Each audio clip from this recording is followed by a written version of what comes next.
Started from the bottom, now my whole team fucking here. Started from the bottom, now we here. Started from the bottom, now my whole started from the bottom, now we here. Started from the bottom, now my whole team fucking here. I done kept it real from the jump. I done kept it real from the jump. Started from the bottom, now we here. Started from the bottom, now my whole team fucking here. Started from the bottom, now we here. Started from the bottom, now my whole team fucking here. Started from the bottom, now we. I done kept it real from the. I done kept it real from the jump. Living at my mama's house, we argue every month, nigga. I done kept it real from the jump. Living at my mama's house, we argue every month, nigga. Started from the bottom, now we here.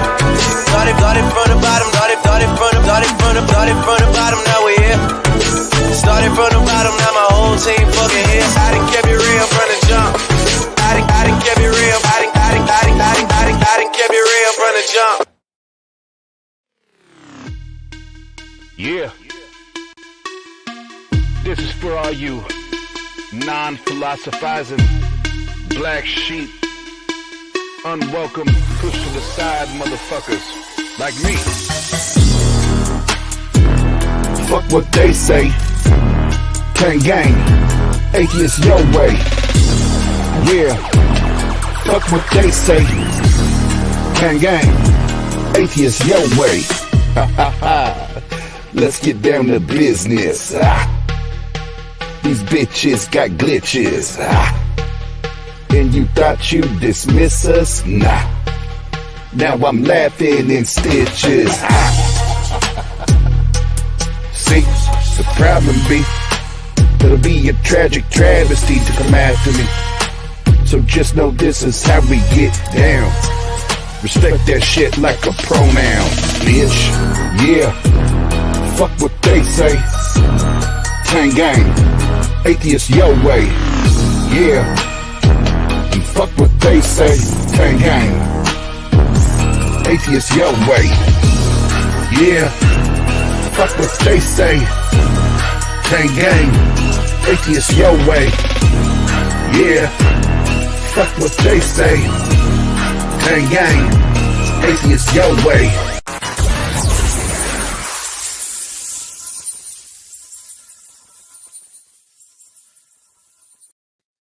Guess who's back? Back again. What's up, round two for this evening? And got a awesome fucking guest getting ready to join me here. Uno momento. Just a couple things I wanted to share right quick. And why do I feel like my camera flipped on me? Why do I feel this way? I have to fix this. No, I didn't. Never mind. It feels weird. It's gonna bother me. What's up, everybody in the chat? Thanks for hanging out. And I'm pretty fucking confident this is gonna be a badass conversation. So thanks for hanging out. Couple things to share, and then we'll get the proceeding this evening. There it is. So today's Sunday. So Tuesday night, 10 p.m. Eastern. As I said earlier, if you know me, you've been part of my DJ streams or just any conversation around hip hop, things like that. From an artistic standpoint, I've always been a huge Kanye fan. Musically, artistically, the man's a fucking genius. But this dude went cuckoo for Cocoa Puffs.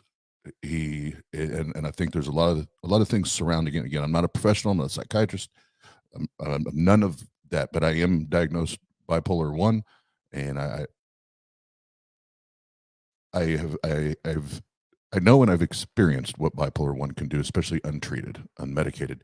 And I think there's a lot of things that we can take away from this and learn, not just from a mental health perspective, but also the indoctrinational pull that we're watching with Kanye. So we'll get into that again. That's Tuesday night, and then tomorrow night. I don't have the thummy, as Jena would say. I don't have the thummy for it, but obviously we did an album reveal of Devil's Night on Gur's channel was that 2 weeks ago now? Time flies when you're having fun. Well, yeah, 2 weeks ago, because that's when I got our YouTube suspended for 2 weeks. So we'll have the official TANG reveal for those that didn't get to hang out with us because it all got moved around and everything. That'll be tomorrow night. So we'll chill, we'll vibe out, listen to some devil worship music, and get our Satan horns and hellfire and brimstone on. Be pretty badass. But yeah, let's get into this. So my guest tonight, he is no stranger, you guys know. And I'm now very playfully and lovingly going to refer to him as the artist formerly known as the Raging Atheist, now Rage to Reason. What's up, homie? And you're muted. You did it minute one. Yeah. First minute of the stream, right? I've been good about that too. Yeah. How you doing? That was awesome. That was classic. That was classic. But no, thanks for hanging out with me tonight, man. And before we dig in, I'll kind of let you plug what you got going, kind of the changes, and then we'll get into the questions. But before we do, obviously we did our thank you stream a couple hours ago now, but our first back into action TANG like interview conversation stream, you know we got to do the damn thing, have a drink, whatever it is that you like to drink. Coffee.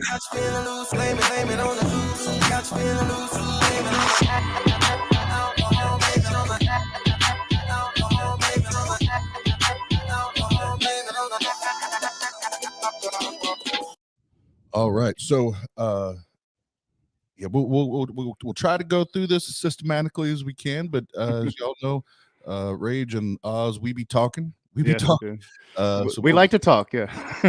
we'll try to go through as systematically as we can. But first of all, for anyone that happens to not be familiar with your previous channel and now, tell them a little bit about the new one, but don't give too much information away because, like I said, I want to be as systematic here as we can be. Yeah. So I used to have a channel called The Raging Atheist, and did a lot of work that I was proud of over there, but decided to start a new channel. It's something I've thought about for a while now. I'm sure we'll talk about all of that tonight. And the new channel is Rage to Reason. I think it kind of fits what I'm trying to do now.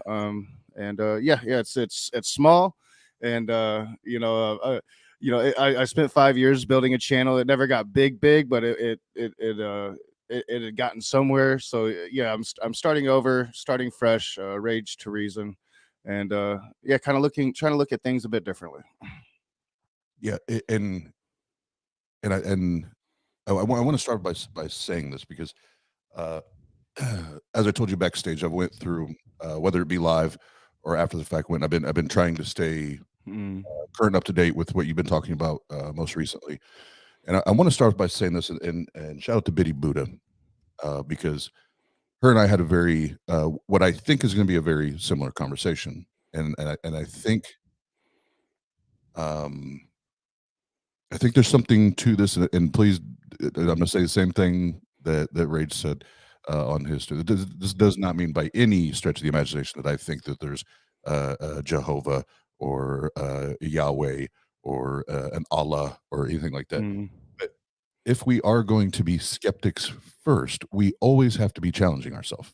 Yes. Right? And you had made reference to it in one of the videos that, when you stop asking questions, when you stop thinking outside of just what you accept to be, what you think that you may know, you stunt your growth, or you just altogether regress, or mentally you just go away because you just become stagnant. You're just there, right? Yes. So, there's no growth, no room to grow if you're not allowing yourself to grow. And part of that, skepticism is asking, even if you have to ask the same question a billion times, asking the questions and trying to learn more and obtain as much information as you can about the things that we're curious about, that we want to know, right? That we desire to know. So first of all, I want to say good for you and good on you. Well, thank you. For doing this. And I said the same thing to Biddy. And there was my own personal things that were going on, and with Biddy's kind of shift in focus and kind of her approach to atheism or lack of belief, or we'll get on all of that later, but all that combined in what the process you're going through right now, that's where hashtag Atheist Your Way came from. Yeah. Is that the way I go at this has nothing to fucking do with you. Mhm. And it doesn't mean that we're not like-minded on every single thing else. Doesn't make you a bad person, doesn't make me a bad person. We're just in different processes, and so first of all, I applaud you for that, because it's I know, even speaking with Biddy, it's not the popular thing in the atheist community. You're going to catch some hate. You're going to catch some love for it too, but you're going to catch that hate. Yep. Yeah. It's and obviously when I say the good old atheist community, I mean that very general, for those that watch this now or later. But yeah. So first of all, I wanted to say that. And I appreciate that, Oz. That means a lot. Yeah, I applaud, and good for you and good on you for talking about it, because as you referred to on one of it, which we're going to kind of define some terms here. So you and I and the chat, we're all clear as we go through this together. But it's being able to be honest and be transparent when we're asking these questions. Again, that's what's healthy, right? Yeah. That's what's healthy. That's skepticism, man. Is that we do challenge each other, and we ask the hard hitting questions, and we make each other really sit and fucking think, and ask more questions, right? So that said, let's get into it. So recently, you I want to say it was about a week and a half, 2 weeks ago, something like that. Something like that. You had on your previous channel, The Raging Atheist, you had a live stream, and you talked about the challenge, the challenges, or the thoughts that have been rattling in your brain about the knowing, and is there something, is there a purpose, is there a reason, and all those things. I think most, if not all of us, constantly ask, or at least once or twice have asked ourselves. You spoke about dropping the atheist tag, or label. So before we get into that, I think it's very necessary to be very specific as we walk through this part. So first of all, and I know atheists hate this, but when you say the word atheist, what does that mean to you? All right, so the way I've always described it, and I think I've always described it kind of half-assed. I've always kind of described it in the way that people want me to, and not in the way that I might really think about it.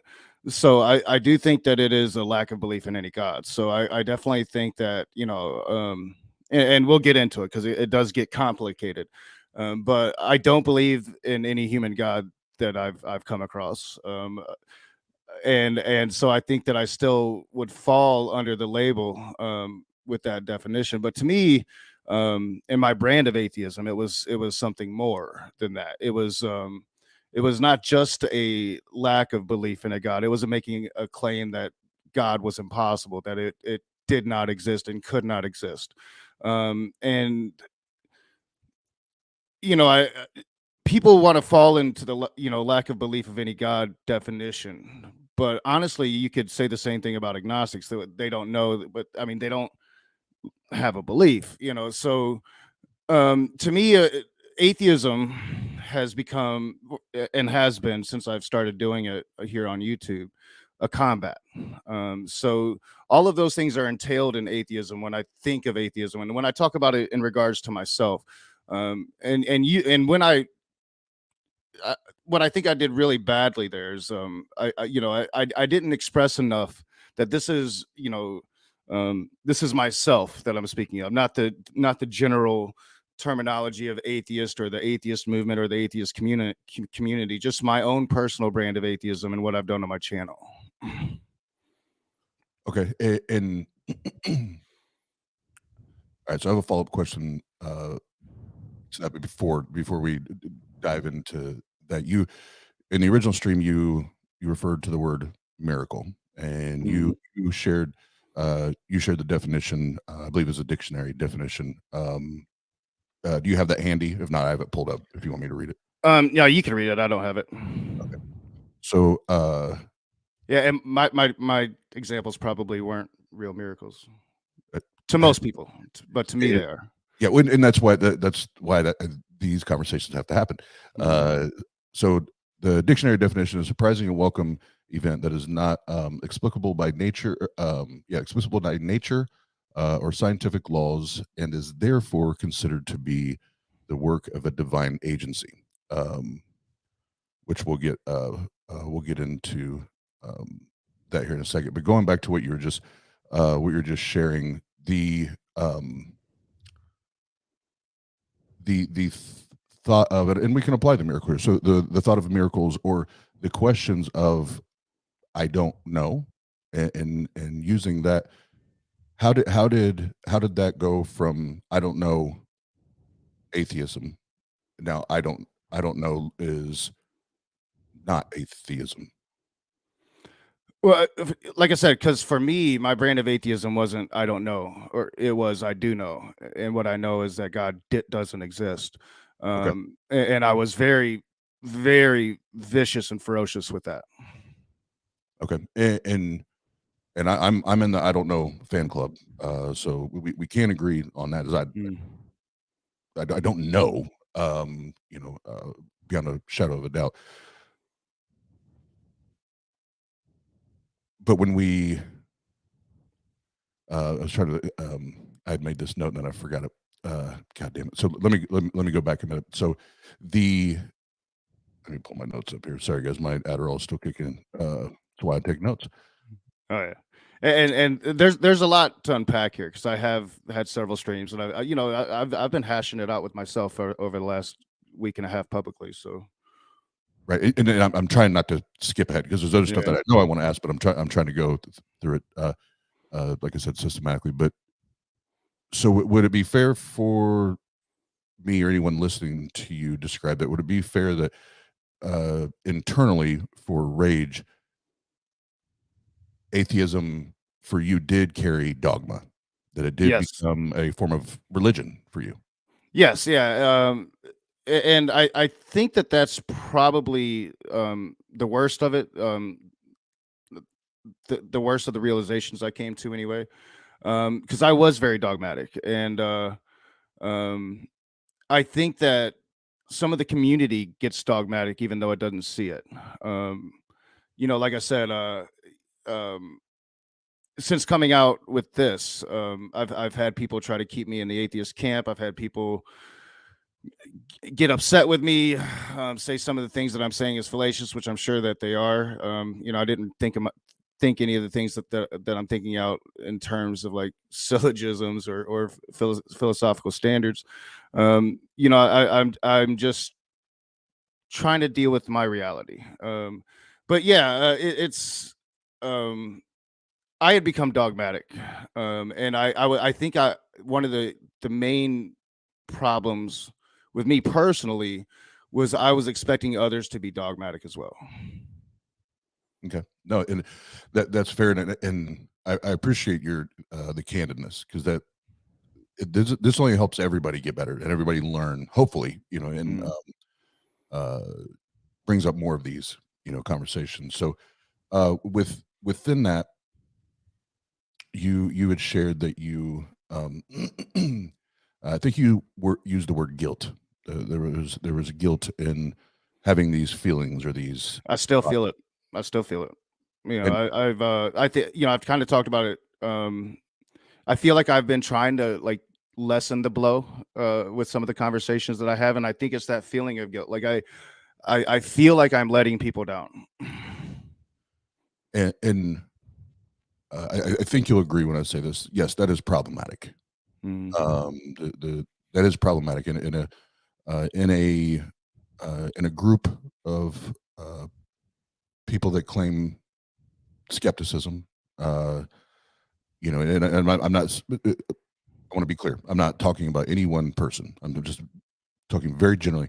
in a pool of people that the skepticism is supposed to be like the core, the foundation, always asking the questions, that is problematic to me. So what are you doing to for you to deal with that, to and navigate that part of it? What's helped is the number of people that's been super supportive. It really counterbalances some of the hate that I've been getting. But for me personally, it's just trying to be as honest as I can. Like just brutally honest, like this. Hey, I'm confused about this too. Like this is something that's really kind of. I knew it was there, and I knew I was denying something, but I'd done a pretty good job of hiding it from even myself. And it kind of slipped out of me a couple weeks back in the car, and I couldn't deny it anymore. I told my daughter, I was like, I don't think I'm an atheist anymore. But to deal with the guilt, it's daily I'm doing some fairly deep meditation. But I'm looking in the mirror and I'm just saying I'm being true to myself. And most people will probably accept that. Some probably won't. But this is, I think, going to make me a better person, and it's going to help me. So I just got to stay the course. I can't do the easy thing and kind of bow to that feeling. I got to face it head on and just realize that this is something that I'm doing for me and not anybody else, and be a little bit selfish in that regard, I think. Yeah, and it's whether you want to slap the word atheist up, but the atheist your way, or just your way. Do you your way, and God damn it, as humans, let's just love each other. Let's help each other, support each other. Because wherever rage lands at the end of this, if there ever is a day, if there is not, because we're all, if we're wanting to learn, it's still going to be the homie. That shit don't change, and I appreciate that. I do. And at the end of all of this, I might fall back in that firm atheist camp. But the one thing I never want to do is be such an activist that I stop listening. Which has been my main problem, is I stopped listening. I'd hear you, but I wasn't really listening. I was waiting to make my next point. So. And I think we're all guilty. So to kind of try to build up to this and encompass this whole experience. So I know you were you had shared that you grew up in or around Catholicism, correct? Southern Baptist. So that's right. Yeah. I'm sorry. So Southern Baptist, and that there's some of the crazier ones as well. What led you to atheism? How did that get all fucked up? All right. It's a long story. Essentially, I was a sports star. I had big dreams, and those dreams were going to come to fruition. I had, really major colleges looking at me to come play ball for them. My grades weren't the best, but they were good enough. I'd go to school and I'd play ball. I had a pretty good future ahead of me. And I'd started to ask questions in the church, and the preachers, they wouldn't answer my questions. The questions started because I went to this special program for smart students. It was at a museum. And we were studying dinosaurs, and my particular church had always told me that dinosaurs were like a hoax. So, I had, my questions started there, and they never really like successfully answered my questions for me. But, I hung in there, and I kept my faith, even though I wasn't an ideal young Christian. I was a pretty wild teenager, mainly due to people filling my head with a bunch of shit of how great I was and what kind of great future I was going to have or whatever. And then I hurt my ankle. I completely severed pretty much all the ligaments in my ankle. I believe it was my ACL, my Achilles, severed and rolled up on me, snagged on my kneecap.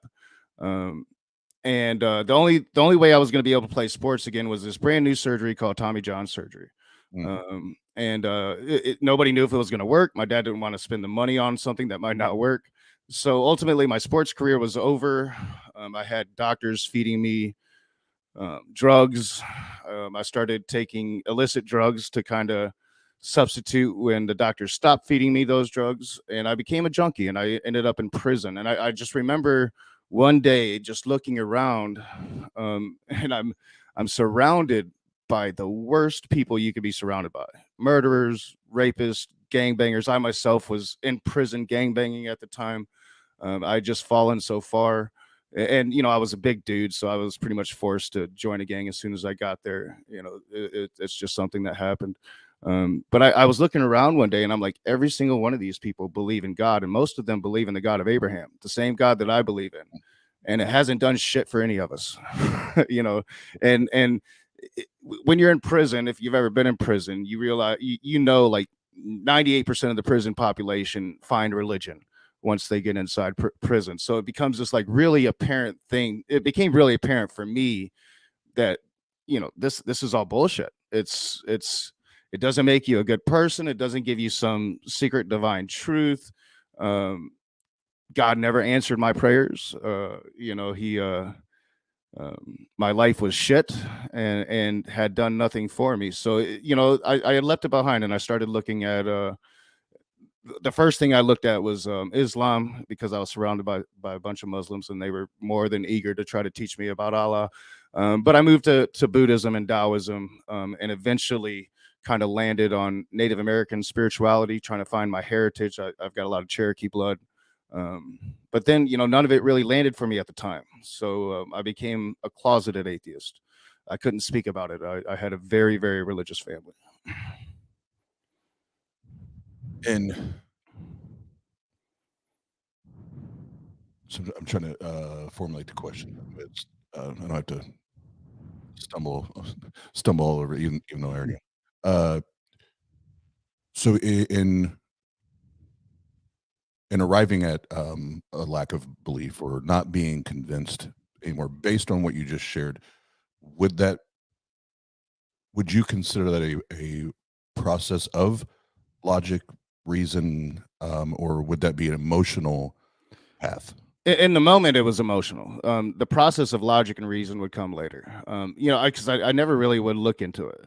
And I talked about this in the stream earlier. Like when I first left Christianity, I would actually look for stuff that I probably shouldn't have been looking for to reaffirm my new non-belief. So I'd read books like Holy Blood, Holy Grail, just like these really deep-rooted conspiracy books when it came to Jesus. Holy Blood, Holy Grail is about pretty much Jesus and Mary Magdalene was married and had a daughter named Sarah. And she would be the Holy Grail, the bloodline of Jesus. Just books like that kind of flew in the face of Christian doctrine to kind of reaffirm that I thought it was bullshit.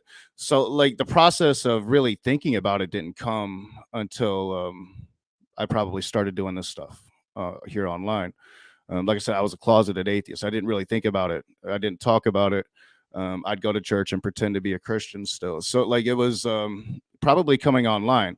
We'll probably talk a little bit about Matt Powell at some point tonight, because he's a huge part of this. But my conversation with Matt Powell, that was like the first time I'd ever really talked to a Christian ever in opposition to a Christian as an atheist. And that's one thing I think people don't realize about that conversation, because that's the conversation I'm most famous for. It was my first one. Yeah. Well, that's how I first learned of you when we whatever it was, 2019, whatever it was, when we just first 2020, whatever it was, when we started our channel, and how YouTube does their algorithms and shit and threw it up there. I was like, oh, okay, I hear you. And I remember watching the segment of events that or the sequence of events that happened. It was a learning process, and I went up against one of the worst ones, one of the most dishonest Christians you're going to go up against. So it was yeah, it was that process, and then being introduced to the online atheist community really opened me up to a whole bunch of thought processes, atheist thought process that I'd never been exposed to before. I'd watched a little bit of Arn Ra, I'd watched a little bit of Matt Dillahunty, Cult of Dusty, TJ Kirk. Back then they were real popular, but I never really watch debates. I never really thought about it that much. When we get into why I started my channel, it wasn't about logic at all. It was all emotion. Yeah, All we're emotion. definitely gonna dig into that. Yeah. Yeah. But going back to the museum thing real quick, I have to ask this, and I'm sure there's people watching, listening now, and later that will have to ask, or you're going to be asking the same question. Is it this guy's museum? No. Oh, my bad. No, it was an actual like real museum. We were studying fossils, and I think I was in like I don't know, maybe like the 6th grade, 5th grade, 6th grade, and it was like this AP class. So like, I did better than everybody else in science, so they sent me to this museum, and the museum people were telling me, the truth about the dinosaurs, and I'm like, wait a minute, that's not what they tell me in Sunday school. Dinosaurs aren't real. What are you talking about? But they were on the ark or something. Well, back then, at least in my church, we didn't get that. It's a hoax. It's a liberal hoax, and dinosaurs aren't real. It's very similar. And this isn't about me, but ours, they didn't even talk about it. It was like, that's irrelevant. Yeah, it's irrelevant. Didn't matter. What matters is what the Bible said. Yeah. As the Bible tells me so.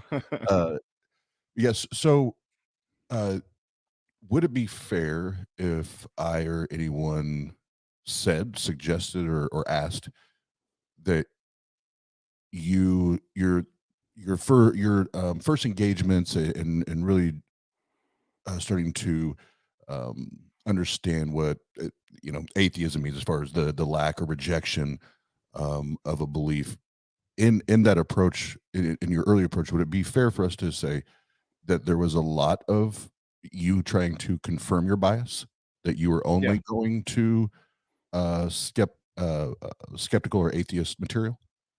Yeah. Oh, yeah. Without a doubt. And I wasn't really researching it. I was listening to a lot of Cult of Dusty talking shit. I mean, the research and the dedication didn't come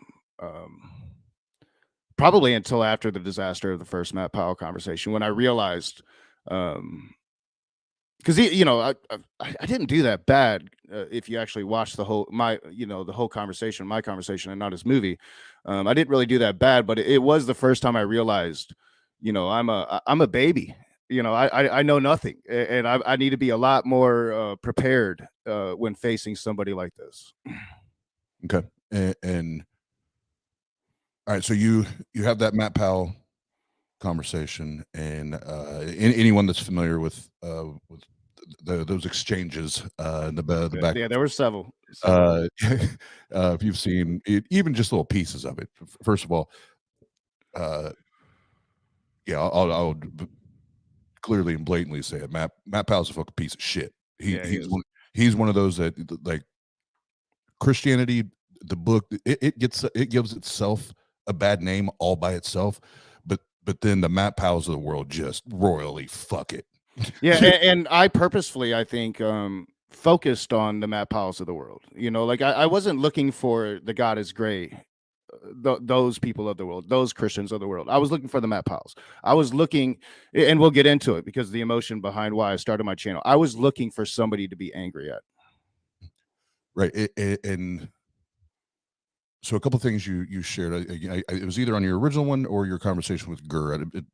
It's irrelevant which one, but it's probably a little bit of both. You had talked about a previous relationship, and losing that relationship, and then that was the first that I knew the details behind the athletics and college and future and all that. I'd heard about it, but I didn't know all those details. So people can't tell looking at me through the camera. It came out with the Matt Powell thing and on Modern Day Debate, but I'm a very big person. I'm huge. I'm 6'5". right now I'm right around 300 pounds, but I usually sit around 220. I'm just this massive human being and very, very athletic. So yeah, it's not something I usually talk about because it's one of the great failures in my life. You know, I could have been in the NBA right now, set set for life. You know, It's and for me, I'm gonna be selfish as fuck right now. And say because Jenna, she's driving home right now, but we're just talking about this, and you and I have had this conversation previously. But you and I, there are differences on how we approach certain things, but other things it's eerily similar. Yeah, right? And yeah. Sometimes it's almost like, you know, I don't know, like we're you know, bad wording, but like spiritual kin, you know. And then other times, yeah, it's like a completely different approach, for sure. and even knowing that, like even some of our quote unquote, struggles or paths, how similar they're. And I, like I said, I didn't know all those details because I share a very similar story. Mine was baseball, but I was an all-state baseball player. I had scouted for college, and and I fucked it up, man. And mine wasn't even an injury. I was just like, nah, man, I love to get fucked up and hang out with chicks and get fucked up some more. And But that's really how I messed up my life. You know, the injury messed up my sports, but yeah, the partying and the drugs that came after the injury really messed up my life. heard that. Well, that's a whole nother episode. Like I said, I was a be selfish there for a minute, but that's another similar that I didn't know. I didn't know we shared, but how cute. Yeah. But the reason I bring that up with the I don't want to call it a failure because you've learned from it, you've grown, and it's not a failure, but the learning experiences of the athletics, losing a relationship, and a person that you really, really cared about, you really, really loved, and so there's a lot of that bottled up rage, right, and that pin up rage, and I will say this, and I'll let you just go, you run with it. I connected with you the first time I heard you in the Matt Powell exchange, everything, because I was the angry or raging atheist at that point as well, and I'm like, I need to hear more. Fuck this guy. Fuck this guy. So tell us about that, and how much of it was raging against religion and bad ideas, and how much of it was there was just a lot of fucked up shit that happened to you, and that was coming out. Yeah, and that's what I'm trying to figure out, because my gut is telling me it was all emotion, and yet you mentioned the girl, and the details of it are completely messed up. But yeah, I was completely in love. For the first time in my life, I was considering asking somebody to marry me, something I never thought I'd do, never have, and now probably never will.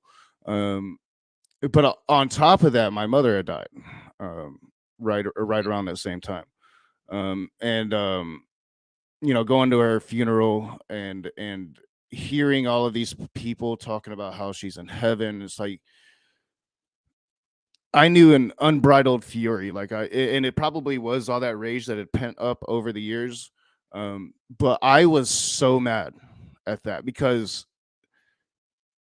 and I know the religion at this point probably better than they do. But I think that this is a problem with funerals because nobody wants to think that it's their family members going to hell, despite knowing about their lives. And it's like, you guys all know my mom. She was an alcoholic. She had several husbands. She died sleeping with a man out of wedlock. She's not going to heaven. And it just made me so mad that all of these people believed in this thought process that would land my mom to be burned for eternity, when they all claimed that they loved her. So that's when I made my channel, and I think all of it was raging against them. And I didn't just do it here. I did it in real life. I raged against them. I destroyed every relationship I ever had with anyone. thankfully my brother's cool because he stuck around, but he's the only person I got left outside of my daughter. I destroyed every relationship. I blamed them all. I thought they were all awful human beings. I thought that they didn't love my mom. And yeah, I had a lot of anger. So the Raging Atheist became my place to put that out there, and online Christians became the family that I wanted to yell at. So, and this is going to seem like a random weird question, but I have to ask it. I'm intrigued. So, Johnny Cash has a lyric. Everyone I know goes away in the end. When you hear that, what are the first things that pop up in your head? That's been my life experience. You know, one of my great realizations, because my daughter's a Christian. You know, it's due to my mom. When she was alive, she took her to church, and now her mom takes her to church.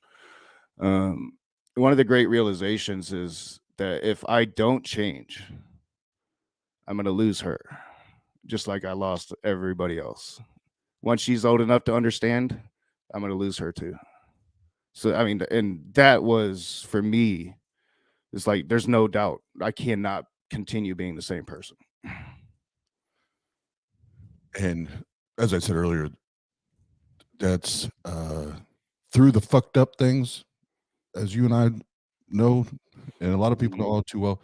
It's how do we take those things and make ourselves better, make the ones around us, you know, better. So good on you and good for you for, yes, we don't want anybody to go through this shit, right? It sucks, right? Yeah, it does. Life sometimes it just serves as shit, and we, you know, we got to deal with it and take from it what we can, right? And get better, But so you start the channel, Matt Powell. There's all of this internal right now. It's bottled, right? And this guy is the trigger.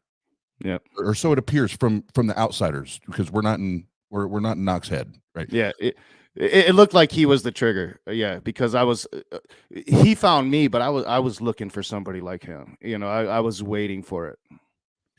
And would it be fair to say, because a lot of this now I'm actually going through my own thought process, you know, in different periods of my life and how I felt, because there are a lot of similarities, and I think we can draw on these for people that listen now or later. Again, would it be fair to ask if it was like you were like a sniper, and you were just waiting for that first target that you could justify going fucking ham on? Would it be? Yeah. That'd be Yeah. fair? Oh yeah. Yeah. I was waiting for it. I was hunting it. I found it because, you know, before Matt Powell was a live conversation. I had never done a live stream. I had never talked to a Christian. I found people online, Christians that made Christian videos, people like Girl Defined, Paul and Morgan, MMA Jenkins. You know, I would find these Christians, and I would make videos, and I would make sure that they saw them. You know, and they all saw them.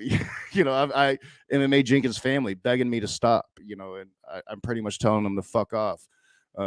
Just being vicious.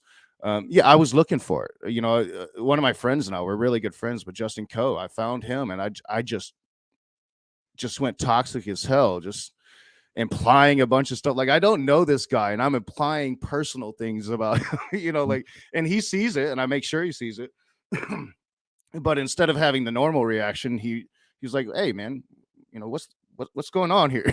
You know, and we developed this awesome friendship, and it was probably the first step in me kind of like really taking a look at or noticing, like, there's something, you know, there's something about all of this that I'm not even really admitting to myself, you know, because, you know, I can sit here now and say, yeah, you know, my mom died, you know, the girl that broke my heart, and, you know, what happened when I was a child, but it took a year of therapy. You know, it took a year of therapy for me, really rehashing this with my therapist, for me to see these things, you know. And I will pause there. And good on you, and good for you for seeking therapy. And it was a Christian that drove me to it. So, good. Hey, hallelujah, hallelujah. yeah. uh, well, I think the first question I want to ask is, so when that happened with Matt Powell, and then and I know there was there were many others after that. You know, Yeah. we'll get into more of those later. And some of them, some of them, those conversations have to happen. Yeah. Those, I call them car crashes. Those car crashes have to fucking happen. That bullshit has to get called the fuck out. Yeah. Right? And then What I was doing, I think it was important. It was just the wrong reasons, right? But what I was doing was important. Like you said, you know, I represented to a certain element of atheism that didn't have that. They had the genetically modified skeptics of the world. You know, they had this new class of atheists that was trying to be super nice. And I come along and I'm like, fuck you. Fuck you. This isn't right. You know, and there's an element of atheists that really needed to hear that. And I think that it's important. I think that is needed, but it needs to be done with the right reasons. And I didn't have the right reasons. Well, and great segue. You can tell we both do YouTube. So in that, I really want to know and be brutally honest, because I think this is gonna be helpful, especially for people that are deconstructing now, and that will hear this. When you started have a platform or a microphone, literally a microphone to unbottle this rage and unbottle all this, the madness and the aggression, and let it all go. How did that make rage feel?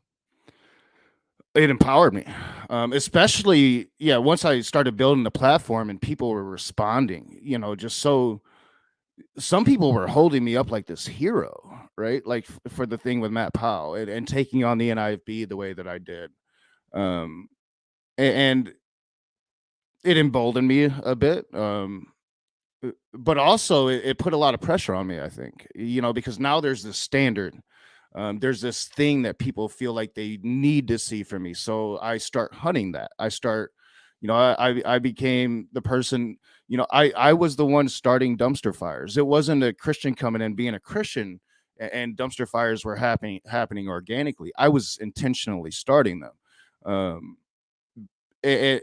So it kind of feeds this mania, you know, that I had, but I'm sure that a lot of us have, because I think we all need recognition and validation for what we're doing. And you know, I'm not speaking bad about any of the people validating me. Just the experience that it was for me. It emboldened me to go farther and farther and farther. You know, and which would lead to what would happen with Smokey. You know, we'll get there. We'll get there. I don't want to jump ahead, but you know, absolutely, because they're the ones. We're not going to skip that. Shut up, Oz. So far, if I didn't know you, I'd never talked to you, and I'm just hearing this.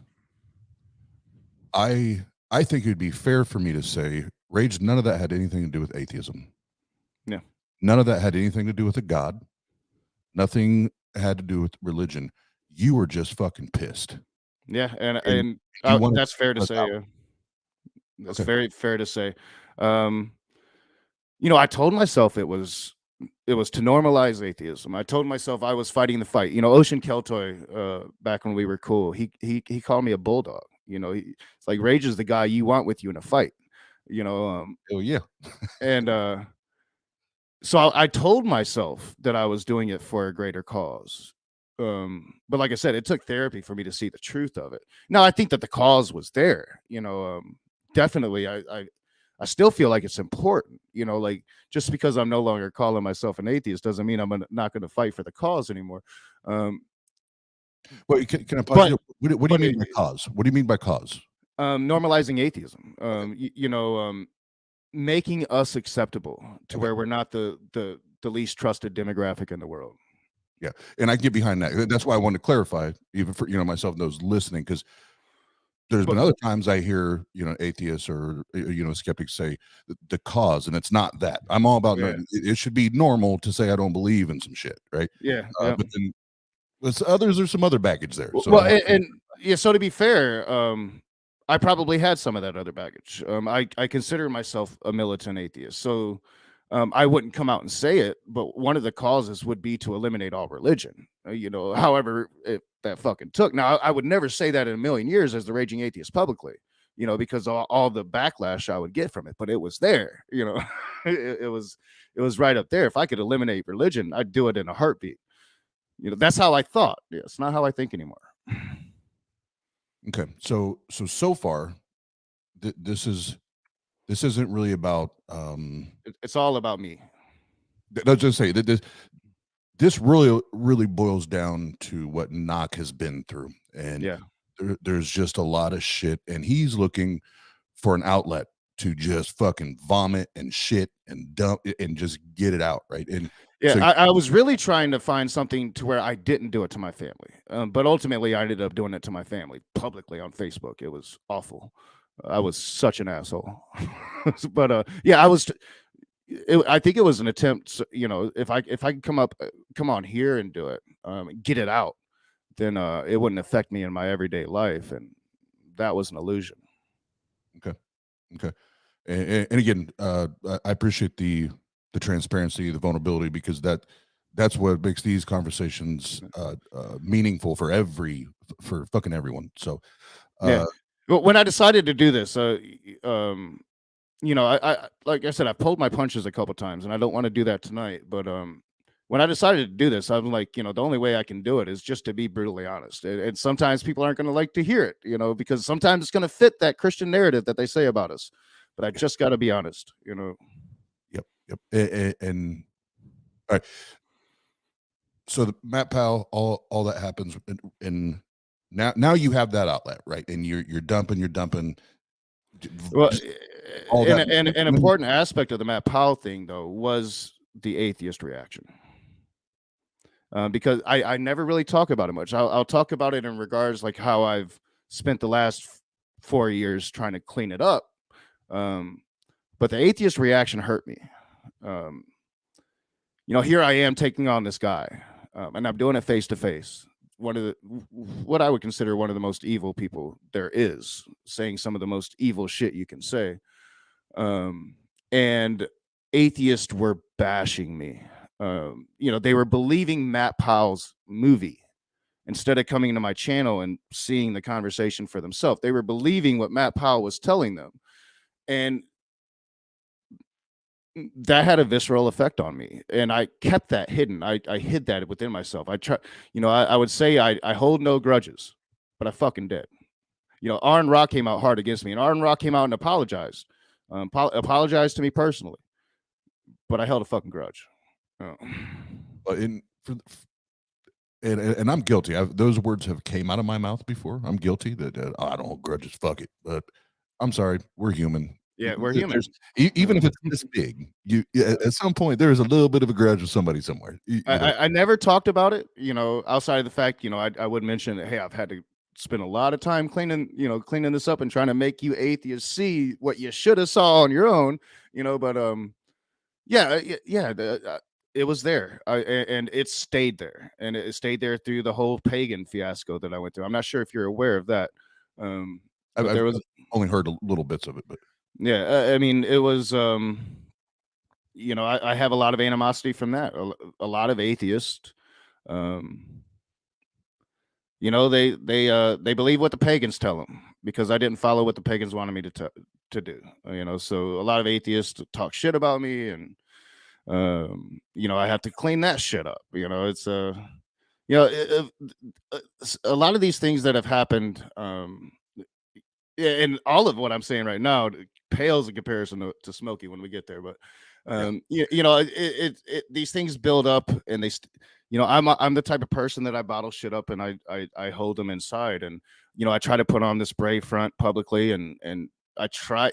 I'm sure I had some moments when I was drunk because alcoholism is a big part of this, but I would usually try to put on a good face to say nothing's wrong. You know, you guys are cool. You know, I don't hold a grudge, but I was holding a grudge. Yeah, and again, this would be a whole other stream, but that's something else that you and I share is we're not widely accepted by the popular Yeah. the popular atheist YouTubers and community members, which you know what we all have our lane, man. We all have our lane. We all have our thing to do, and I'm very happy. I'm very content to be in my lane and doing what the fuck we do on Tang, just like you were. So there's this way that I don't. So I'm not going to name any names. I'm not going to put anybody on blast, but it does seem like there seems to be like this group of people that think they're leaders because they're huge, and it's like, you're no leader of mine. I'm not going to do what you want me to do because you want me to do it. I am me, and I'm going to fucking be me. You know. Yep, and that's exactly where that motherfucker came from. Yeah. I always liked that. That was fucking spot on right there, man. So, and a couple people said some things in the chat. I don't mind discussing it privately, but publicly, I'm not gonna get on here and dog people out. But if you want to have a conversation, ask my opinions privately. I have zero issues having the conversation. I have no issues telling my experience, but I'm not going to put anybody on blast publicly. I'm really trying not to do that kind of stuff anymore. Yeah, I'm publicly. I'm not trying to cause waves, so we'll move along. But if you want to contact me privately, I'll chop it up with you, give you my perspective. That'd be awesome. Yeah, it doesn't, and for the record, it doesn't even mean I'm right. I could be absolutely wrong. I'm just giving my perspective and what I've experienced and what's happened to me since I've been doing this shit. So there's a lot of stuff behind the scenes. You know, a lot of us YouTube content creators were connected, and there's a lot of stuff that there's just goes on that a lot of people don't know. Yeah, boy, we could have a stream on that shit. Shut up, Oz. Here. Yeah. I'm telling myself, like, stop talking now. Everybody have a drink. Let Oz reset. Blame it on the loose. Blame it on the loose. Got you feeling loose. Blame it on the loose. Got you feeling loose. Blame it on the alcohol. Blame it on the alcohol. Blame it on the alcohol. Blame it on the. All right, so we have Matt Powell, and we have now we have this vehicle for rage to rage, right? For not to rage out. And as you said earlier, well, the Bible talks about seeking to save those that are lost, but in the book of Rage, he's seeking to demolish, these bad ideas and these bad beliefs. And I went on a rampage without a doubt. And at what point did you, or maybe there's an event or a conversation, at what point did you realize that, holy shit, this emotional approach to this doesn't matter? Like it was during Smokey. It was Smokey Saint, because it became pure emotion. But when I'm waking up the next day to erase a stream because I went online drunk, screaming like a madman, it becomes apparent that something's not right. And that went on for quite a while with old boy. 2 years. Smokey Saint was 2 years. You can, but I don't say his name. I refuse to say his name. But that motherfucker. Yeah. So what was it about that that encounter and those many back and forth? What was it about that made you realize that, holy shit, I actually need to know why I'm an atheist, why I don't believe? It had gotten to a point that I was gonna find him and I was gonna hurt him. I was probably gonna go to jail for a long time if I did find him.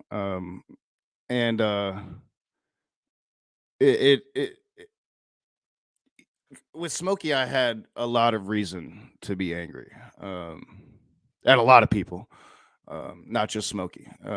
But when I found myself thinking about what I'd do to him when I got a hold of him, how I'd possibly kill him, I realized, this is getting really dangerous for me.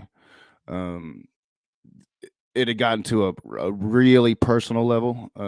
It's well documented. It's another thing that I have a lot of animosity towards atheists about. I feel like even a lot of my friends kind of abandoned me with Smokey. It drove a wedge between me and my best friend, John, who was on my channel at the time, because he wanted me to stop talking about Smokey and stop listening to the things they were saying about me. And I couldn't do that. If you're not a parent, you'll never be able to understand a parent's reaction to somebody talking about their child, especially in the way that he was talking about mine and doing the things, putting her all over the internet. I wanted to hurt him.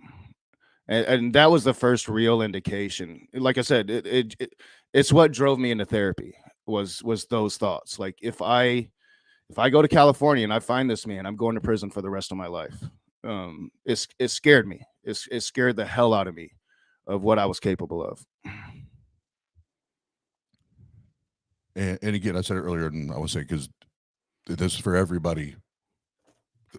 Like all of us should talk to a therapist. Mm-hmm. I don't mean like every day or every week, but whenever you can, however you can, like do that, because Knock, myself, and many others we are the healthy products of finding a good therapist and walking through these things. I'd be dead if it wasn't for mine. That'll be another thing we'll be talking about in a bit. But I'd be dead without mine, without a doubt. Word, heard that. I'll drink to that one. Blame it on the blame it on the catch feeling loose. Blame it on the catch feeling loose. Blame it on the. All right, so the this motherfucker comes along, and now you, through dealing with and I'm gonna say real life shit, like therapy and going through, because there is so much that feeds into this. It's not just that motherfucker. Yeah, It's all balloon now, right? Mm-hmm. So there was probably 500 little conversations that led up to 500 little conversations that just made me think even worse about Christians than I did before. It's very rare that I've actually had a very positive conversation with a Christian on this platform. So it's it was a lot of things that built up to Smokey, and I think if I'd have been interested in a even frame of mind, I would have handled Smokey a lot differently and a lot better.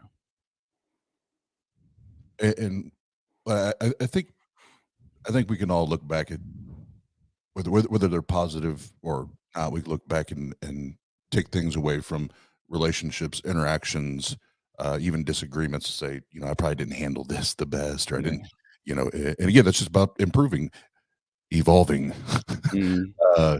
But yeah, and just so the audience knows, in case they don't know, it was a harsh process, but I beat that motherfucker. I won the war, which we're just about there. We're just about there, in talking about that, because there's something I noticed about you towards the end of that, which we'll talk about here in a minute. But before we do, as you're going through, like, and that motherfucker, that shit's popping off. And I remember in streams you started talking about, I'm looking more into this, and I'm looking more into this, and I'm looking more into this, and this has nothing to do with what you're currently sharing and talking about. But whether it was philosophical things, and obviously part of philosophy, but you digging more into epistemology. I remember those streams. What was it about that interaction that caused that? Because that motherfucker's toxic as fuck, as much as Matt Powell, if not worse. But now all of a sudden there's a light bulb, or there's a switch, and now you're wanting to. What caused that? Why that? It wasn't Smokey. Smokey pretends to be smart, but he's not really that smart. I was usually able to keep the high ground with Smokey. What happened with philosophy was Khalil Allah. He caught me with philosophy one night on a Richard Mattson stream. Before, which I don't know what happened with his allegations or whatnot, but before all of the allegations or anything, he had just came out as a Muslim. He caught me in a Richard Mattson stream, and he caught me philosophically, and I had no response to it. He had me cornered. He had me trapped. And so I did what I do as rage. I raged, and I was like, fuck philosophy. Who needs philosophy? You're not going to find no philosophy in the ghetto, this shit like that, and I woke up the next morning, and I'm like, it's time I start learning me some philosophy, I think.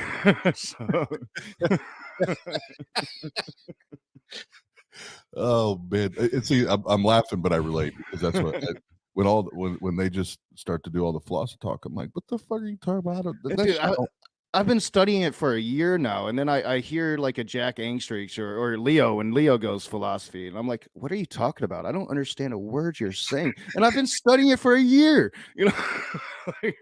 Yeah, and again, just like shout out to Purple. Purple said this earlier, that what. We talked about it a little bit earlier. Just is we all have a lane, man. We all have a lane. Philosophy is not my lane. It doesn't mean that it doesn't have a purpose. It obviously has a purpose. Doesn't mean it doesn't have a payoff. Obviously, there's some type of payoff. But that's just not my. That's not my lane. It's not my. It's not my bag. There's nothing wrong with that. And again, fucking atheist your way. You don't have to be a philosopher talker. Yeah, Christopher Mahdi put it beautiful. I think it was on a Math Pick stream the other day, because he was kind of going through the atheist experience here on YouTube, and he was like, it started off atheist hit, it started off with like the Kent Hovens of the world coming to the internet to die, but then pre-subs came along and atheists came along, and there was like this huge battle between pre-subs and atheists, and then Gamersgate happened, and all the atheists went crazy to the right, and became insane people, and then this new brand of atheism came along, this more even keeled kind of lefty type atheism, and the big thing became philosophy, because at the time, atheists just weren't doing philosophy well, so it was a way for the theists to kind of stick it to us. So we were kind of forced, the atheist community at that time were kind of forced to really start digging into philosophy so they can combat the theists. And the way he put it, it made sense, because it's like, that happened before I became a YouTuber, but I can remember. I remember Gamersgate. I remember all the atheists going right. That's why I stopped watching TJ Kirk, although I think he's come back to the left now. I don't know. I stopped watching him. But it's like, as Christopher was saying it was like, yeah, that makes sense. And that kind of explains why there's such a heavy emphasis in the atheist community on philosophy, to the point that we are not making, we don't have an open tent, because if you're not well versed in philosophy, or if you don't say things the way they want you to say them, or the theist gets the better of you, then damn it, you're doing harm to the fucking movement. And it's like, no, we need to be welcoming the atheist, not telling them they're stupid, So yeah, it's something that I've noticed myself.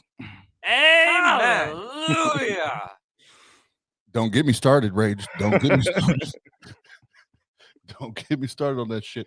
Yeah, we clipping that one. That's a quote of the year. But Drake, Oz, get back on track, Oz. That'll be my coffee this time. You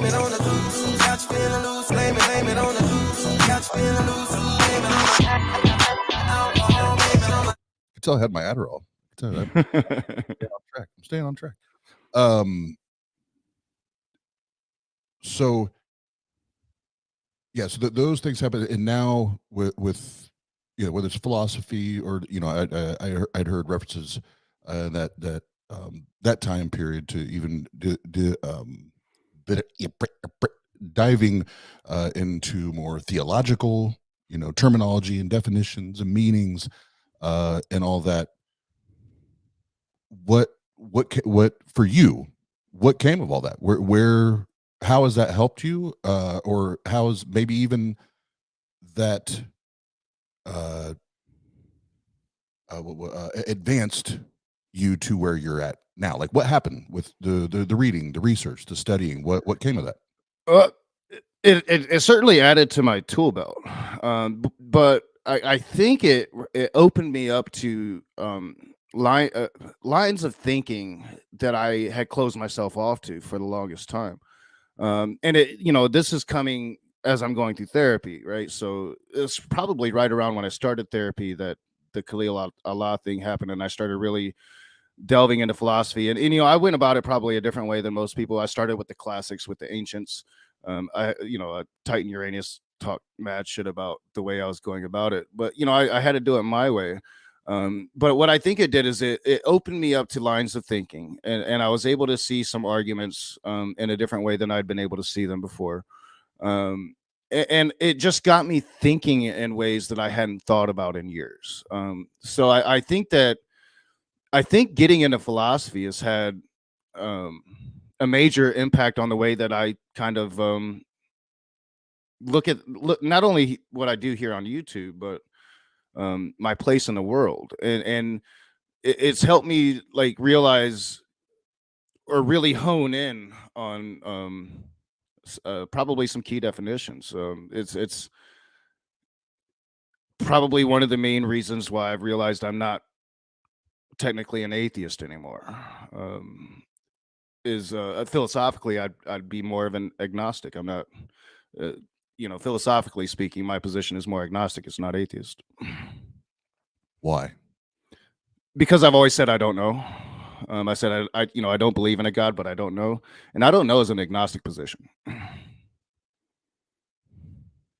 Oh man, I was just reading a paper about this earlier, and there was a quote in there. No, I don't want to quote it because I feel like I'm gonna misquote it and I'll fuck it up. But because I think it's very easy. I think it's very easy with all the definitions that every fucking buddy throws out there on. Yeah, and most people don't use the philosophical definition of atheism. They use the colloquial one, and by that definition, I'm still an atheist. And what? See, fucking you led right into the next one. So me listening to you, and not just what you've said here, because we've not even really dug into that yet, but just so far listening to you and what I've heard on the previous streams, I feel like you are, when you're saying I'm no longer an atheist, I actually, as a listener, as a friend, I think you're playing to the guilt. I think you're playing to the shame or the guilt that you don't want to deal with, because you've already had to deal with that so many times in your life that you don't want to fuck with it. And I can relate to that, bro. I can relate to that. You don't want to deal with that. It's possible. Because I don't believe in any human interpretation of God. So it's really comes down to your definition of God on what you're going to think about me at this point. But there's this. All right, so I've always worn this. Sometimes it's under my shirt. Sometimes it's over my shirt. But it's just this basic Native American little pendant that I've kept. It's a little wishing stone. You rub it. It's stress relief. I've never lost all of the Native American stuff. And the great mystery is something that I've kind of held on to, but I've never really spoken about until recently. And I was always able to kind of like rationalize it in my brain that it's not a God. So I am an atheist, and I talk about the native shit sometimes, And the pagans I hung around for a while, they were starting to guess it, like, hey, you are, for one, a little too much about this, and you're still talking about meditation and beating your drums, and every once in a while you'll talk about Wonka Tonka. Are you still so there is this element that I'm sure we're going to get into that for me, it might not fit the divine interpretation of God. It might fit along more of a pantheistic type line. I don't, I think I run away from pantheism because of the theism part. But there's something out there that that I think is out there that I don't think most atheists would think is out there. Okay. So let's go there, because let's get in the meat of this. So we have a good grasp on background, how rage became the rage, how he raged, who he raged against. And there's something I'm tracking, or I think I'm tracking, and I think this next the part of the conversation, I think this could be fucking amazing. So now you're in a spot where Rage thinks that there's something there. There's something there. And in my notes I made, you had let me pull it up here so that I quote you correctly. You said, and these two quotes were separated by about 5 minutes, but you were saying the same thing. That you think that you can believe in something that you can't see or you can't measure, or essentially put through the scientific method.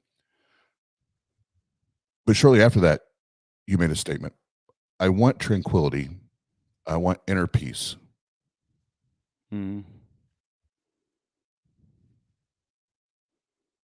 How do we get to God? And I don't mean God as in like an Abrahamic God, but why? How does that get us? Because I want that, bro, and that's why I love these conversations, because I want that. So how does that, like, where do we find answers in a what if? All right, so this is, and hopefully the audience isn't going to think I'm getting woo here, because I don't think I am, but I could be. All right, so how do I put this? Native Americans, Native American philosophers, Native American thinkers have put forward this idea. I've talked about it recently on my new channel. It's called species loneliness, and it's pretty much talking just how in this modern world we've shut ourselves off from the world around us, from a connection to the universe,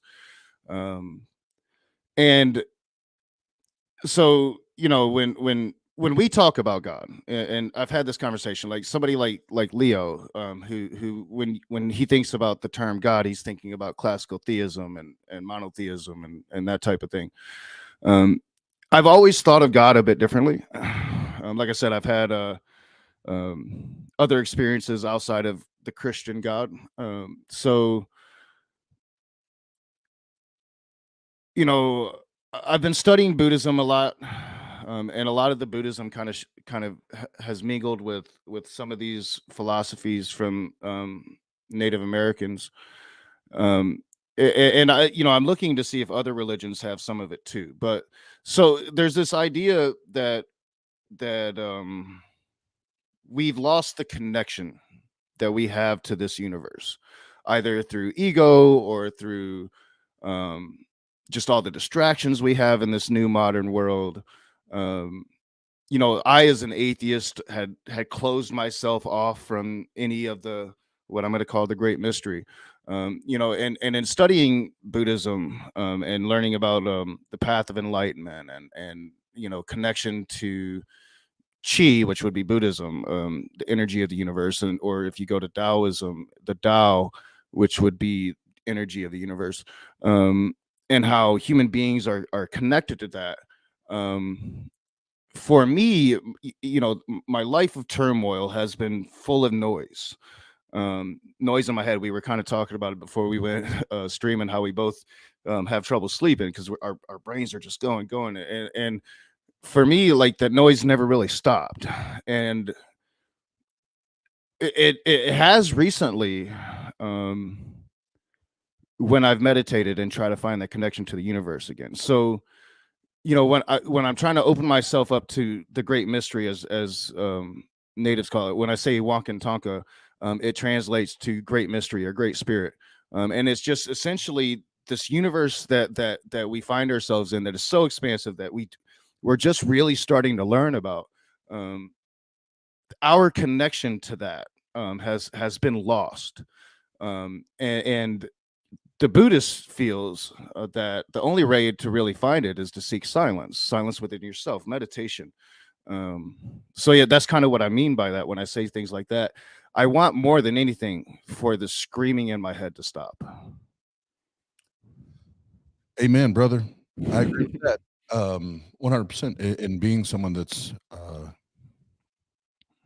bipolar and has stupid high anxiety, and Jena just experienced this with me last week when I had to go 3 days without my meds, like I shared with you, it's a calendar. And when they don't stop, it's maddening. Yeah. It's maddening. And for those of you that don't have to and never have to deal with that, I fucking love you, and I envy you. I envy you. So I get that, and I understand the want and the desire and the pursuit of finding something that helps to alleviate that, right? And to what you just said, to keep it on topic and on par with what we're talking about, meditation is used even in the field of psychiatry and psychology. Yeah, there's a definite scientific benefits to meditate. I recommend everybody meditate. Yeah, so I will 100% say no. That like please do that if that helps someone and it makes you more peaceful, more happy. Fucking do it, right? Do that shit. Just like I told Biddy, Biddy Buddha, she's said it plainly, bluntly. Like I understand that there's a part of this that's just a placebo effect, but it helps me. Yeah, but then fucking do it. It's the appealing thing of Buddhism isn't, for one, you can do it completely non-theistic. There doesn't have to be any gods involved, but for two, it would be an improvement of life, right? Like a healthier life, a cleaner thinking life. Whether it's a placebo effect or not, I think that it could be helpful. It's just, am I willing to dedicate myself to that, and am I willing to go that far with it, right? Like that's the conundrum for me is, I don't want to leap into anything head first. I want to consider it all. I'm having these feelings, so now I'm a Buddhist. No, I'm going to consider it and really, really take it into account. And I can accept that what you just said because I've been listening to the streams and your conversations, and the trajectory is very similar. It has its differences, but very similar to Biddy Buddha's journey and where she's been traveling, her process and her atheisting her way. There's a lot of similarities, and I actually think it's healthy, and I think it's good for all of us to hear this. I think it's all good for all of us and healthy for all of us to have these conversations. I hope so. I understand some atheists aren't going to like the things I'm saying. Hey, you know what? Fuck them. Yeah, I can't help it. All I can do is say my truth. Oh, it's speaking. There's the Biddy. That's little sis.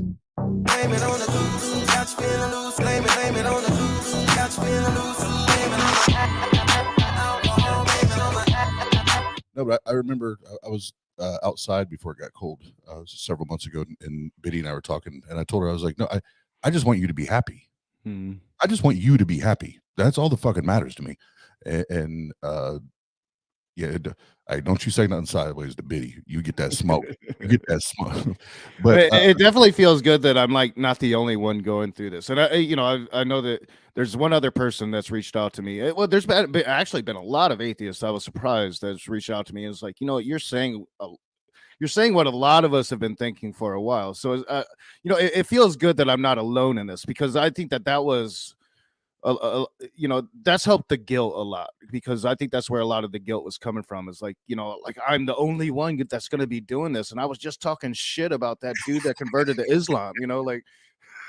Yeah. Oh, absolutely. And you know, one of the first one or two conversations Biddy and I had, you know, because obviously she would, when we had our call-in show, she got, and she's and when it comes to theology in that book, don't fuck with Biddy. She will wreck your goddamn world, right? And but what I love is she was true to herself. She biddied Biddy's way, just like we talk about atheisting your way. She biddied Biddy's way. You're knocking Knox way. Like, do that shit. Everybody, like, do that shit. Who gives a fuck? Who gives a fuck what other people think? What? Yeah, it didn't take me long to get there. Like, you know, I wasn't streaming. Like, when I made the conclusion, I was telling myself, you know, I haven't streamed in a while. I need to stream, but I couldn't be the Raging Atheist anymore. You know, if I was gonna go and stream on the Raging Atheist, I was gonna be truthful about it. So it took me a couple weeks. You know, and I had my back issue, and then about a week after my back getting better, it was like, all right, I'm gonna do this. You know, it's it didn't take me long for me to get there and be like, I'm just gonna be honest about it. And so I earlier I said like I've been tracking, listening to you, and in this conversation trying to get a little more insight. Like, I'm tracking, so now I'm gonna ask a little more, a couple more direct questions, and hopefully these are beneficial for everyone.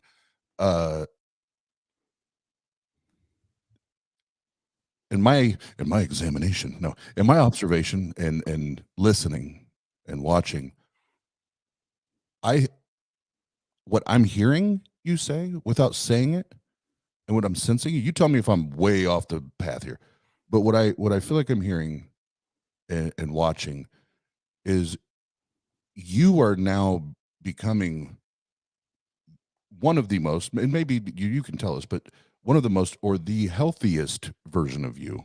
And I mean that, you know, mentally, emotionally, like those things. You're becoming the healthiest that you've been, and you're not engaging this from I gotta talk my shit. Yeah, I have to prove, I gotta wreck this person. I gotta wreck this argument. It's like you're done with that. And now this is where actually we can think logically, because we've cleared out all of that shit. So I think I can have a real conversation now. That's exactly what I was gonna say. I feel like you've got to the place where now you can actually talk, and this is me playing off what you said earlier, talk and actually hear, not listen, actually hear what people are saying. And good for you, bro. Good on you. Thank you. Anybody that says anything else. Thank you. You know, I still have these, and I've got to put these away. These are my huge struggle. But that's another part of this that the audience should know is, for the first time in a very long time, I'm sober. I am clear-minded. I still smoke my weed, but I quit drinking, and I was a bad alcoholic. I was bad. It had gotten really out of control. But outside of that as well, I was on a lot of prescription drugs. The doctors were over prescribing me. They couldn't figure out how to fix my legs. And they just gave me medicines, and I became addicted to a lot of things. So I've cleaned that up. And yeah, I feel clear-headed for the first time, probably in 15 years. Since, you know, I was never much of a drinker in my 20s, but in my 30s, I started drinking, and it became a serious, huge problem. Alcoholism runs in my family. My mom was an alcoholic. Most of my family are alcoholics, so it became a huge problem. And the entirety of my time on YouTube, even when I said I wasn't drinking, I was drinking. And again, first of all, dude, I fucking love you, man. I fucking love you, and your transparency and your vulnerability. This is what we need more of. This is real fucking life, y'all. This is in being able to say, I fucked up, or I was wrong, or I said some shit that I wasn't actually doing, and taking ownership, right? And taking Yeah. fucking I was ashamed of it. I was ashamed at how public it become. And I thought, if I just said that I wasn't doing it anymore, and I was, I put the blame on this, or I put the blame on that, I wouldn't have to be honest with myself that I was becoming my mother. I was becoming that thing that I said I would never become. Yeah, we need to do another stream just about our stories and how how fucking like parallel. I'm totally down, man. I'm totally down. Holy shit, it's fucking crazy. And I already know when the stream's over, Jenna's gonna call me like, holy fuck. Well, yeah, what I wanted to do with you is just be brutally honest. Like I said, I feel like I'd been pulling my punches, and I wasn't saying everything, and I was like, you know what, I'm gonna come on Oz's show, and I'm just gonna put it out there. There's been a lot of questions, and it's because I've been explaining it badly. I haven't been explaining everything, so. And Jenna said in the chat, devil horns for Nog. Oh yeah, and have a drink too. Why don't you have a motherfucking drink? Jenna's such a great person.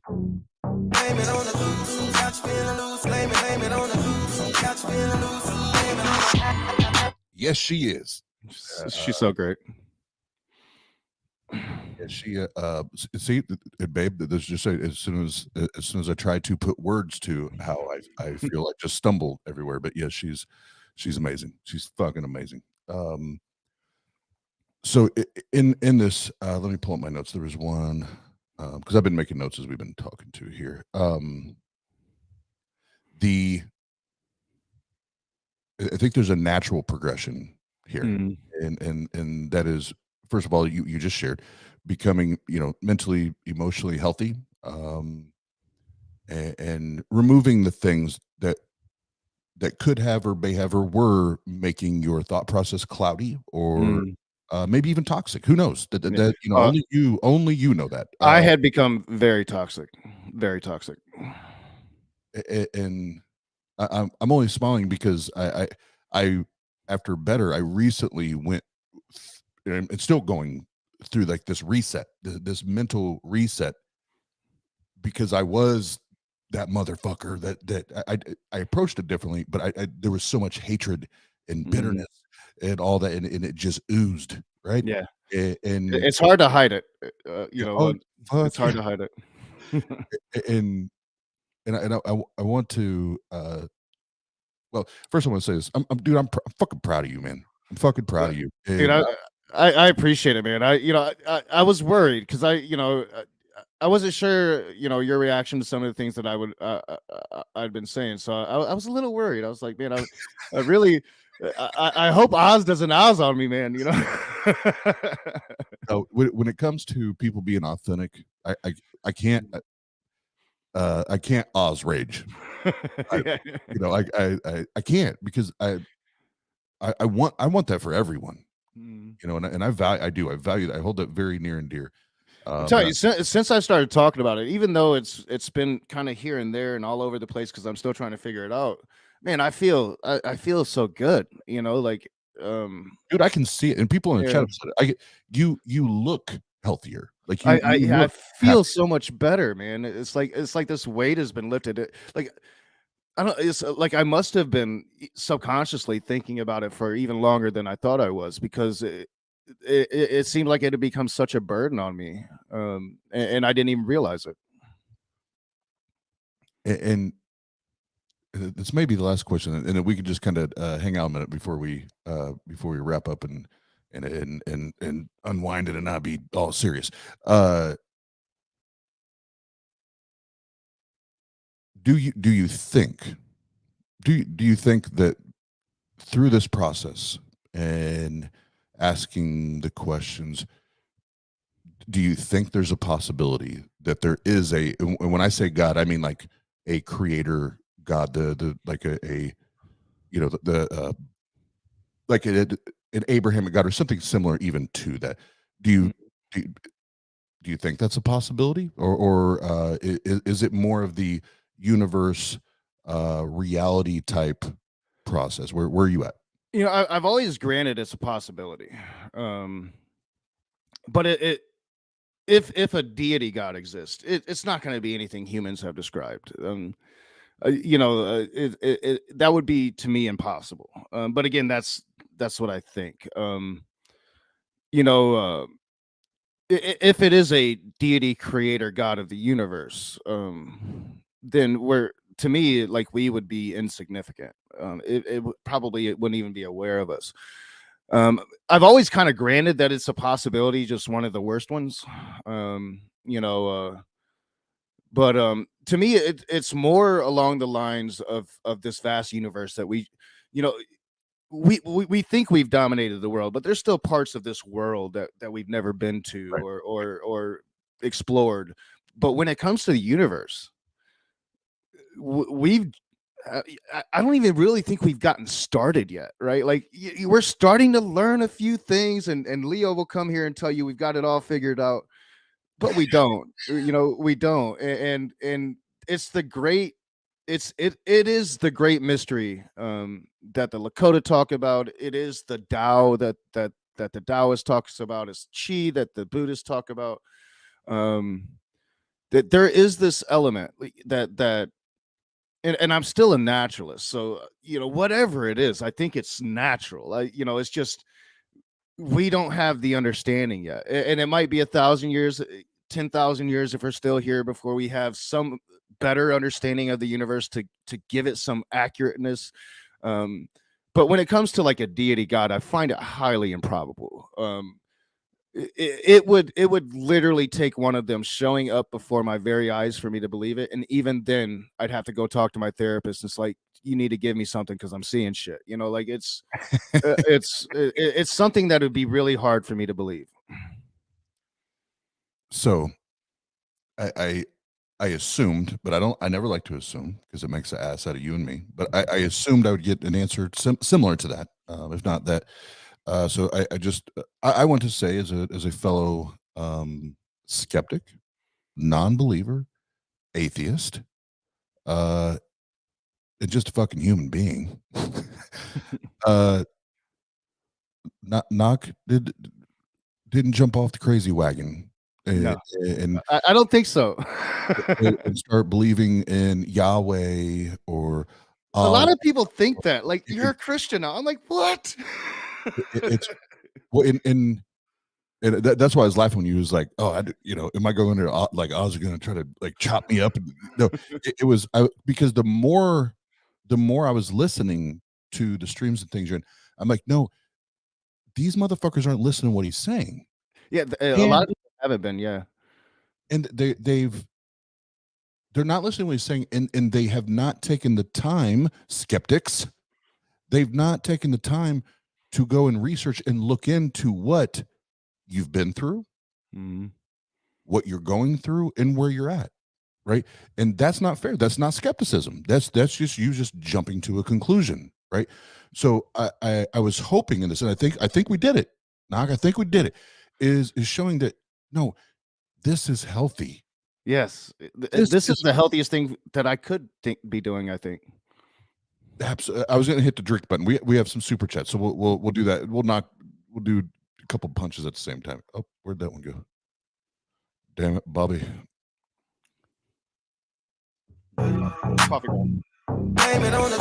Coffee. That's what I'm drinking. Coffee. Lies.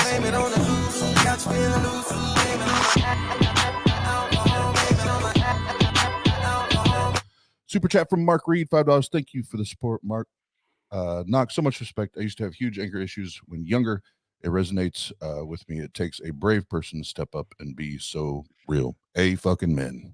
Thank you, Mark. I had the great pleasure of actually meeting and being able to participate in a conversation with Mark in a room this weekend. And man, I have so much respect for him. And yeah, that means a lot. Thank you.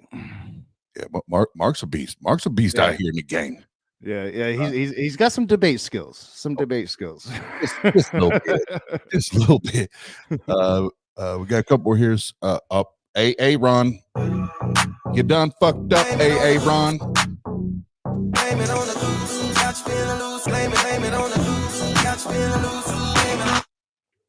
Hey, Aaron, $5. Thank you. This has been a great chat. Hashtag Tang Gang. Tang Gang. And I'm glad people feel that way. I was nervous.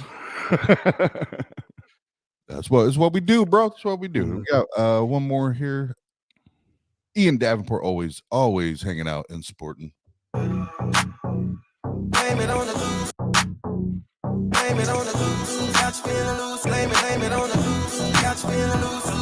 Thank you all for the support. Appreciate it. And you guys are awesome.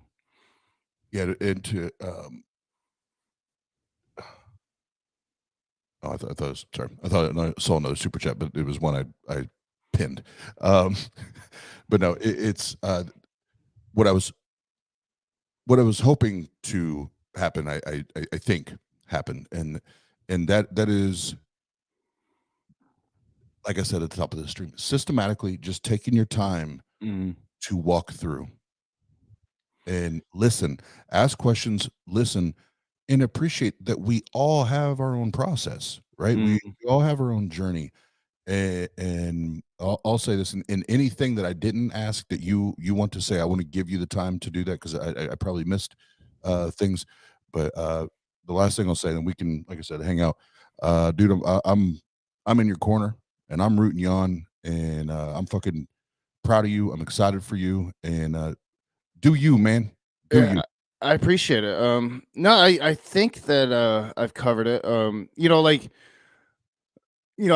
I referenced like the smoky thing, and I think I need to clarify that, because I don't want people thinking I don't know, like that I think people should have done this or that or whatever. But for me, it was like a slap in the face when I would see atheists talking about the situation, talking about me and the way I was handling the situation, telling me I shouldn't be freaking out like I was freaking out. And it's, I have to assume like the most of those people that were saying those things just don't have children and could never understand a parent's reaction and how a real parent's gonna protect their child. And what I would say is whatever you think about somebody in the community, they're going through their shit, right? Some of the shit's probably playing out online. A lot of the shit's probably playing out in their real life. And I'm not saying like just blanket support people, but at least know what you're talking about before you make a criticism. And when it comes to like Smokey Saint, the man was a bad man, and he's gone now. Hopefully he stays gone. A lot of the things that I did, I regret. A lot of things were emotional responses to what they were doing. But I feel like, especially people that called themselves my friend, like my friends that, just a shout out, or if they were gonna have Smokey on the channel, to bring it up, like, this isn't cool. Why are you doing this? And that's what I was speaking about in that regard. So I don't think anybody should have done anything or should have reacted in the way that I did. But like, if you were gonna talk to the dude, at least bring it up and ask him why he was doing some of those things. So I wanted to clarify that, but ultimately, I think that this is going to be really great. I know people want the rage, and like I said, I think that it's a needed thing, but I think it needs to be done in a healthy way, and I wasn't doing that. And I understand the representation that I was to a lot of atheists, but hopefully I can be that better example. And hopefully moving forward, I'm going to have conversations like there really haven't been, because ultimately the goal, and I've failed so far in this, but I think it's more the theist that I've come across, because like biblically is biblically, and the preacher is the preacher. Yikes. But yeah. So the theist that I've come across this weekend, it's been easy to like revert back to being the raging atheist and disdainful and mocking or whatever, because these people need to be mocked. But ultimately my goal is to be more open, and theists aren't going to be afraid to speak to me, for one, and for two, hopefully I can have just these really, really awesome open conversations to where I'm not trying to get them and they're not trying to get me, but we're actually going to be human beings and speak to each other instead of adversaries combating each other. So that's my ultimate hope, and hopefully it's going to be a very good thing for not just me, but for the whole discourse. Absolutely. Absolutely. And well, I'm gonna put this comment up here, and then there's a quote, one of my favorite quotes in the fucking world. But Mark Reed was responding to Purple. Yeah, it's true. People hate change no matter what it is. I try to embrace change. I mean, the only thing that is 100% reliable in life is that things will change. And I want to follow up on that. And I fucking love this quote.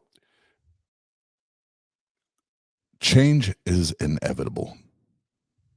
It's gonna fucking happen, whether you like it or not. Growth, however, is optional. Yep. So things are going to change around you every single day, every single year, and you can let them change and you become stagnant, like we talked about up top, or you can get better with it. But the change is going to fucking happen. The growth, the learning, the maturing, the learning, the evolving. You get to pick whether you want to be a student or an observer. Do you want to be a student, or do you want to be an observer and just watch and not learn? That's on you.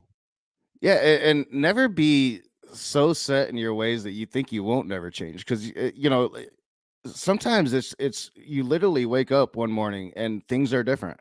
For me it was kind of a process, but at the same time it was kind of like that. Like I had been denying these things, but one morning I just woke up and like things were different. I couldn't deny them anymore. I had changed literally overnight.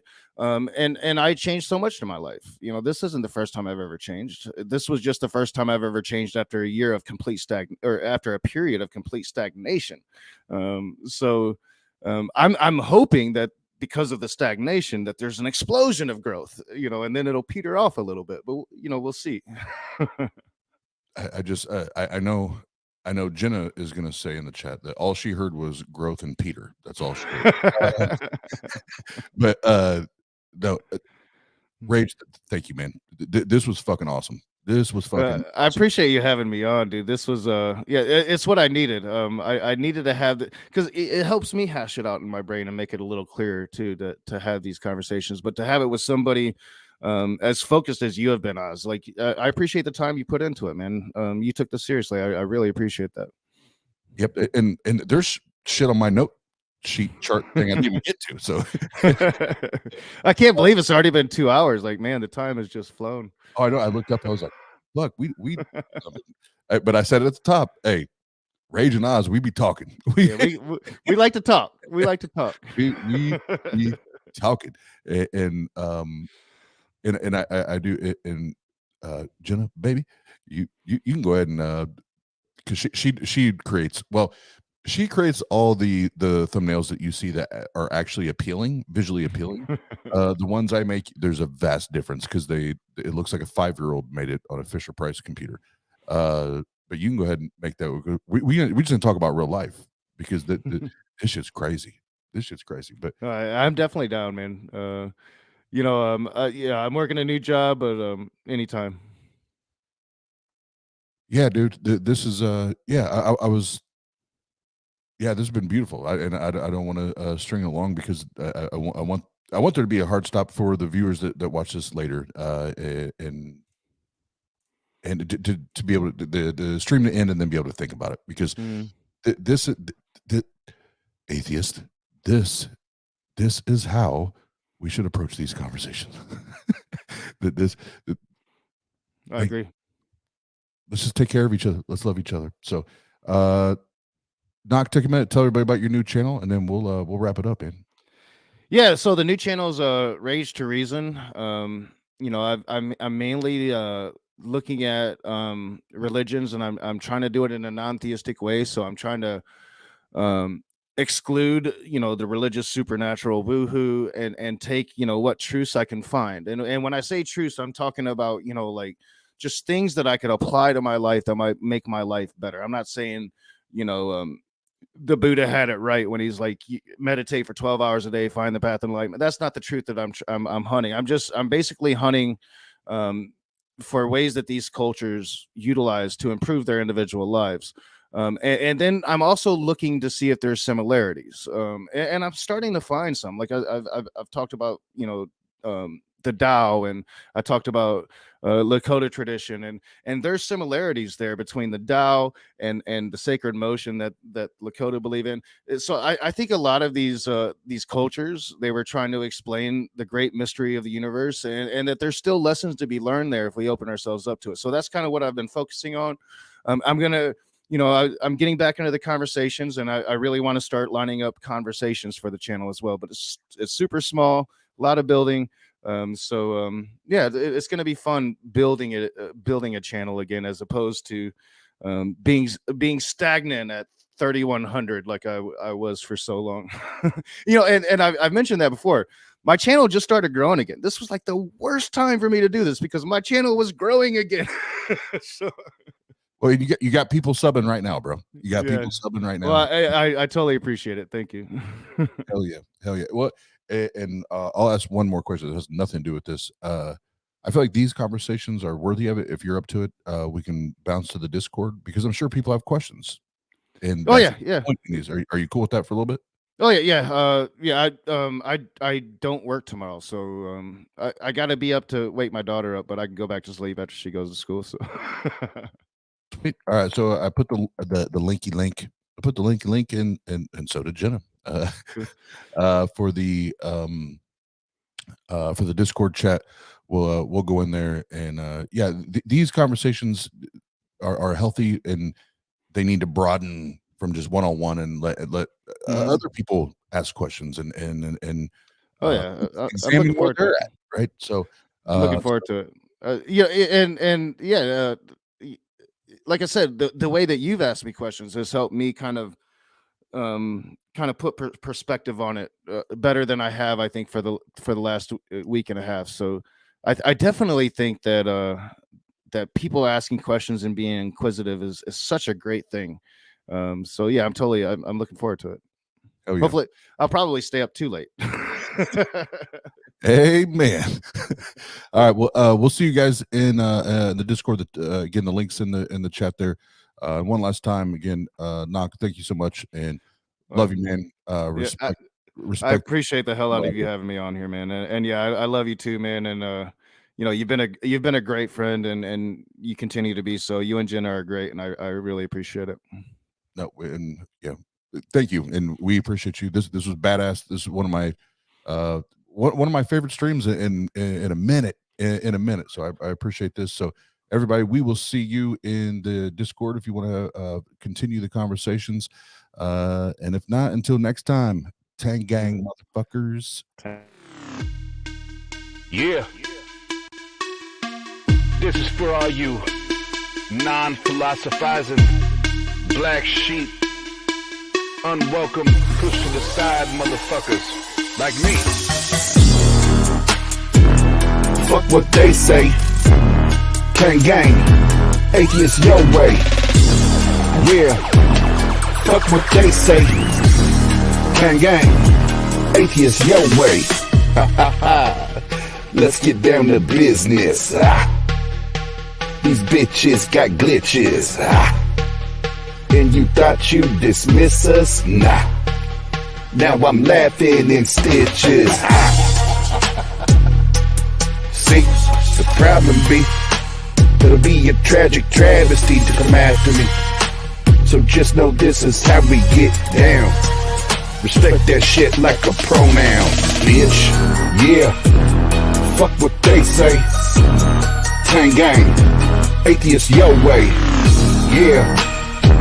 And fuck what they say. Tang Gang, Atheist Your Way. Yeah. Fuck what they say. Tang Gang, Atheist Your Way. Yeah. Fuck what they say. Tang gang.